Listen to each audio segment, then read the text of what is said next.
Welcome to my dear students. মৰমৰ ছাত্ৰ ছাত্ৰীসকল, আজি আমি কৰিবলৈ ওলাইছো বৃত্ত অৰ্থাৎ ক্লাছ 10ৰ বৃত্ত অধ্যায়ৰ উপপাদ্য 10.2 যিটো আছে এইটো আমি প্ৰমাণ কৰিবলৈ ওলাইছো। আচ্ছা, বুজি পাইছা কি কৰিম? উপপাদ্য 10.2 এই প্ৰমাণটো কৰিম যে উপপাদ্যটোত কি কৈছে, এটা বহিবিন্দুৰ পৰা বৃত্তলৈ টনা স্পৰ্শক বলৰ দৈৰ্ঘ্য কি হয়? সমান হয়। বুজি পাইছা কথাটো? যে এই উপপাদ্যটো আমি একেবাৰে সহজত কৰা কেনেকৈ যায়, কেনেকৈ কৰিলে বুজি পাবা, তেনেদৰেই কৰিম। বুজিছা? আৰু এই উপপাদ্যটো চাই যদি বুজি পোৱা ভাল লাগে তেতিয়াহ'লে চেনেলটো ছাবস্ক্ৰাইব কৰি লৈ আমাৰ লগত থাকিবা। হা, মৰমৰ ছাত্ৰ ছাত্ৰীসকল, আহা আজি আমি আৰম্ভ কৰি আছো। হা, প্ৰথমত আমাক কি দিয়া আছে? কুৱেশ্যনটো ভালদৰে পঢ়াচোন। কি দিয়া আছে? এটা বহিবিন্দু নে?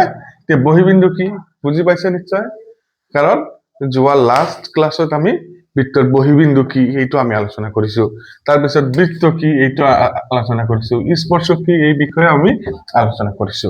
হৈছে?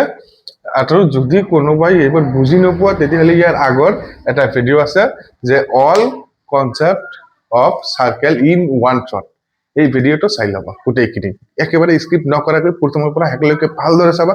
এইটো অধ্যায়ত থকা প্ৰতিটো MCQ কুৱেশ্যন নাইবা যিকোনো বস্তুৰ বিষয়ে তুমি ভালকৈ জানি পাবা, বুজি পাবা, তেতিয়াহে তোমাৰ অংক কৰাত সুবিধা হ'ব। বুজি পাইছা কথাটো? আৰু এই ভিডিঅ'টো চাবা ভালদৰে। হা, গোটেইখিনি চাবা, একেবাৰে স্কিপ নকৰাকৈ A to Z ভালদৰে মনোযোগেৰে চাবা, তাৰপিছত আমি অংকটো কৰিলে বুজি পাবা। যেনেকুৱা আমাক কি দি আছে যে এটা বহিবিন্দু লাগিব আৰু বৃত্তলৈ দুটা স্পৰ্শক টানিব লাগিব, আৰু স্পৰ্শক দুটা কি হ'ব? সমান হ'ব নে? আৰু তাৰমানে এই প্ৰমাণটো কৰাৰ কাৰণে আমাৰ প্ৰথমত এটা প্ৰয়োজন কি? বহিবিন্দু। কাৰ বহিবিন্দু? বৃত্তৰ বহিবিন্দু। গতিকে আমি প্ৰথমত এটা বৃত্ত আঁকি লৈছো। বৃত্তটোৰ কেন্দ্ৰ লৈছো কি? O কেন্দ্ৰৰ এটা বৃত্ত, আৰু ইয়াৰ এটা বহিবিন্দু লৈছো কি? ধৰা T। হৈছে? O কেন্দ্ৰৰ বৃত্ত, ইয়াৰ বহিবিন্দু কি লৈছো? T। এতিয়া এই বৃত্তটোলৈ আমাক কি টানিব লাগিব? স্পৰ্শক। আৰু তোমালোকে নিশ্চয় জানানে? কমেন্ট কৰিবা। হা, সকলোৱে কমেন্ট কৰিবা যে এটা বৃত্তৰ এটা বহিবিন্দুৰ পৰা আমি কেইডাল স্পৰ্শক আঁকিব পাৰি। পিছে প্ৰশ্নটো থাকিল, সকলোৱে কমেন্ট কৰি জনাবা যে এটা বহিবিন্দুৰ পৰা এটা বৃত্তলৈ আমি কেইটা স্পৰ্শক টানিব পাৰি। হা, আচ্ছা চোৱা, তেতিয়াহ'লে আমি টি বহিবিন্দুটোৰ পৰা O কেন্দ্ৰৰ বৃত্তলৈ দুটা স্পৰ্শক আঁকিম। দুটা স্পৰ্শক টানিলো, ধৰা হল TP, আৰু এটা স্পৰ্শক ধৰা কি স্পৰ্শক লৈছো? TQ। বুজি পাইছা যে O কেন্দ্ৰৰ বৃত্তলৈ T বহিবিন্দুৰ পৰা TP আৰু TQ দুডাল স্পৰ্শক। তেতিয়াহ'লে আমাক কি প্ৰমাণ কৰিব লাগে? যে TP ইকুৱেল টু TQ। আমাক এইখিনি কথা কুৱেশ্যনত দিয়া আছে যে বহিবিন্দুৰ পৰা বৃত্তলৈ টনা স্পৰ্শক। তাত এটা বহিবিন্দু ল'ম, বহিবিন্দুৰ পৰা বৃত্তলৈ দুটা স্পৰ্শক থাকিব, আৰু বৃত্তটোৰ কেন্দ্ৰ কি লৈছো? O। গতিকে ইয়াত আমি কি কৰিলো নে? এইখিনি আগতে লিখি ল'ম, আৰু এইখিনি আমাৰ কোনটো ভাগত পৰিব? জ্যামিতিক প্ৰমাণৰ ক্ষেত্ৰত বিশেষ সূত্ৰ নে? গতিকে আমি বিশেষ সূত্ৰত কি লিখিম? ধৰা হল O কেন্দ্ৰৰ বৃত্ত, O কেন্দ্ৰৰ বৃত্ত এটা লৈ T বহিবিন্দুৰ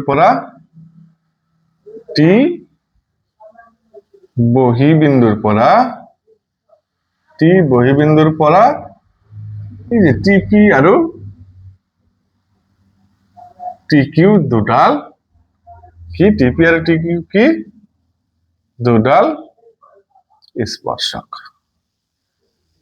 হৈছে? এতিয়া আমাক ইয়াৰ পৰা কি কৰিব লাগে? কি প্ৰমাণ কৰিবলৈ দিছে? যে প্ৰমাণ কৰিব লাগে যে কি প্ৰমাণ কৰিব লাগে? এই স্পৰ্শক যি দুটা স্পৰ্শক আঁকিছো, অৰ্থাৎ কি স্পৰ্শক আঁকিছো আমি? TP আৰু TQ এই দুডাল সমান, অৰ্থাৎ TP ইকুৱেল টু TQ। হৈছে? বুজি পাইছা এইখিনি? যে আমি কি কৰিছো? এই কেন্দ্ৰৰ এটা বৃত্তলৈ এটা বহিবিন্দু টিৰ পৰা TP আৰু TQ দুডাল স্পৰ্শক আঁকিছো, আৰু আমাক প্ৰমাণ কৰিবলৈ দিছে কি? এই স্পৰ্শক দুডাল দৈৰ্ঘ্য সমান, অৰ্থাৎ টিৰ পৰা পিৰ মাজৰ দূৰত্ব যিমান, টিৰ পৰা কিউৰ মাজৰ দূৰত্ব সিমানেই হয়। আমাক এটা প্ৰমাণ কৰি দেখুৱাব লাগিব। হৈছে? মৰমৰ ছাত্ৰ ছাত্ৰীসকল, বুজিছা এইখিনি? ইয়াত কি কৰিছো, ইয়াত যি কৰিছো ইয়াত এইখিনি লিখি দিছো। এতিয়া এই প্ৰমাণটো কৰাৰ কাৰণে আমাক কেইটামান অংকন কৰিব লাগিব। হৈছে? বুজি পাইছা? কি কৰিম আমি? অংকন কৰিম। কি কি অংকন কৰিম? এই অ পি, অ কিউ আৰু অ টি সংযোগ কৰিম। হৈছে? কি কি সংযোগ কৰিম? অ পি, অ কিউ আৰু অ টি কি কৰিলো? সংযোগ কৰিলো। হৈছে? বুজি পাইছা নিশ্চয়? এতিয়া কি কৰিলো এইবাৰ লিখিম, আৰু এইবাৰ আমি কোনটো ভাগত লিখিম? অংকনৰ ভাগত। কি কি অংকন কৰিছো? যে অ পি, অ কিউ আৰু অ টি কি কৰিছো? এই তিনিটা কি কৰিছো? সংযোগ কৰিছো। গতিকে লিখিম অ পি, অ কিউ আৰু অ টি সংযোগ কৰা হয়। হৈছে? বুজি পাইছা নিশ্চয়? কি কৰিছো? অ পি, অ কিউ আৰু অ টিও সংযোগ কৰিছো, সেইকাৰণে ইয়াত লিখি দিছো এইটো। হৈছে? বুজিছা? এইখিনি ক্লিয়াৰ? এতিয়া আমি প্ৰমাণ কৰিম। কি কৰিম? প্ৰমাণ। কেনেকৈ প্ৰমাণ কৰিম? চোৱা, আমাক কি প্ৰমাণ কৰিব লাগিব? টিপি আৰু টিকিউ সমান, অৰ্থাৎ এই টিপি বাহুলৈ ইয়াত এটা ত্ৰিভুজ পোৱা যাব। কি ত্ৰিভুজ পাম? চোৱাচোন, টিপি বাহুলৈ টি পি অ, আৰু টি কিউ বাহুলৈ কি ত্ৰিভুজ পাম? টি কিউ অ। হৈছে? গতিকে আমি লিখিম ত্ৰিভুজ টি পি অ আৰু ত্ৰিভুজ টি কিউ অৰ পৰা পাওঁ। হৈছে? ত্ৰিভুজ টি পি অ আৰু ত্ৰিভুজ টি কিউ অৰ পৰা পাওঁ। এতিয়া আমাৰ টি পি অ ত্ৰিভুজ কোনটো? এইটো নে এইটো? আৰু টি কিউ অ ত্ৰিভুজ কোনটো? এইটো। কি কি পাম ইয়াত? কি কি দেখা যায়? সহজ ভাষাত কোৱাচোন, তোমালোকে নিজে নিজে কোৱা। কি কি দেখা যায়? যোৱাকালি বা যোৱা ভিডিঅ'টোত বা ক্লাছত মই কৈছো যে তাতে লিখিছিলো কি? এটা পইণ্ট লিখিছিলো যে স্পৰ্শ বিন্দুত টনা ব্যাসাৰ্ধ স্পৰ্শকৰ লম্ব হয়, আৰু এইটো এটা উপপাদ্য হয়। তোমালোকে জানা নিশ্চয় উপপাদ্যটো 10.1 হয়। সেই উপপাদ্য মতে কি হয়? যেহেতু স্পর্শ বিন্দুর টনা ব্যাসার্ধ স্পর্শ বিন্দুর টনা ব্যাসার্ধ কার স্পর্শকর কি হয়? স্পর্শকর লম্ব নে? আমি জানো যে স্পর্শ বিন্দুর টনা ব্যাসার্ধ স্পর্শকর লম্ব হয়। গতিকে ইয়াৰ পৰা আমি পাম কি? চোৱাচোন, টিপি যদি স্পৰ্শক হয়, ইয়াত স্পৰ্শ বিন্দু কোনটো হয়? স্পৰ্শ বিন্দু হল পি। আকৌ টি কিউ স্পৰ্শক হলে কিউ বিন্দুটো কি? স্পৰ্শ বিন্দু নে? আৰু এই যে পি স্পৰ্শ বিন্দুত অ পি ব্যাসাৰ্ধ আৰু কিউ স্পৰ্শ বিন্দুত অ কিউ ব্যাসার্ধ আঁকিছো। হৈছে? গতিকে যেহেতু পি বিন্দুত অ পি ব্যাসার্ধ, গতিকে এই ব্যাসার্ধটো টিপিৰ কি হব? লম্ব হব নে? আৰু আমি সকলোৱে নিশ্চয় জানো লম্ব মানে কিমান ডিগ্ৰী কোণ? লম্ব মানে ইয়াত কিমান ডিগ্ৰী কোণ কৰিছে? 90 ডিগ্ৰী। অৰ্থাৎ আমি লিখিব পাৰো angle O P T equal two 90 degree, হয় নে? ঠিক তেনেদৰে ইয়াতো কিমান ডিগ্ৰী কোণ আছে? ইয়াত কিমান ডিগ্ৰী কোণ আছে? 90 ডিগ্ৰী। কিয়? কাৰণ টিপি স্পৰ্শ কিউ স্পৰ্শ বিন্দু আৰু অ কিউটো স্পৰ্শ বিন্দুৰ টনা ব্যাসাৰ্ধ। গতিকে অ কিউটো টিপিৰ ওপৰত কি হব? লম্ব হব নে? লম্ব হওয়াৰ কাৰণে এইটো কোনো কিমান ডিগ্ৰী?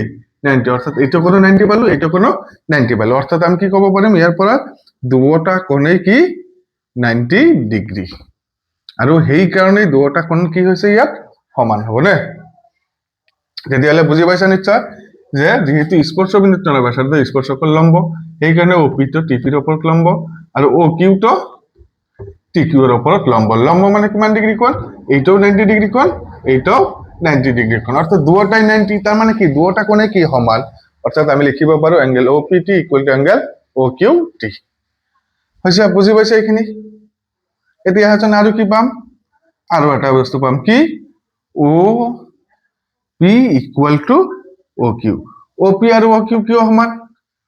অ পি আৰু অ কিউ কিয় সমান?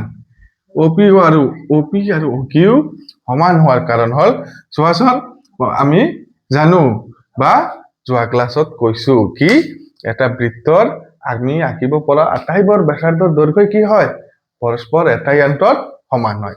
তাৰ মানে চোৱাচোন, এই ও কেন্দ্ৰৰ বৃত্তৰ অ পিটো কি হয়? ব্যাসাৰ্ধ। অ কিউটো ব্যাসাৰ্ধ। অৰ্থাৎ অ পি আৰু অ কিউ দুটাই সমান। কিয়? কারণ দুটাই কি বৃত্তের ব্যাসার্ধ? এটা বৃত্তই ব্যাসার্ধ। দুটাই মাত্র এটা বৃত্তরে ব্যাসার্ধ, অর্থাৎ একে বৃত্তরে ব্যাসার্ধ। সেই কারণেই এই দুটা কি হয়ে যাব, সমান হয়ে যাব। তার মানে আমি পালো কি OP ইকুয়াল টু OQ, কারণ কি দুটাই একে বৃত্তর ব্যাসার্ধ। বুজি যায় এইখিনি ক্লিয়াৰ? মই আশা কৰিছো সকলোৰে ক্লিয়াৰ হৈছে নে? এতিয়া ত্ৰিভুজ দুটা ভালদৰে চোৱাচোন, আৰু এটা কি বস্তু পাম যে যি এই অতি বাহুটো চোৱাচোন, এইটো ত্রিভুজেরও আছে, এইটো ত্রিভুজেরও হয়, অর্থাৎ অতি বাহুটো দুটা ত্রিভুজেরই বাহু হয়। আর যেটা বস্তু দুটারে আছে এইটো কি কব, সাধারণ নে?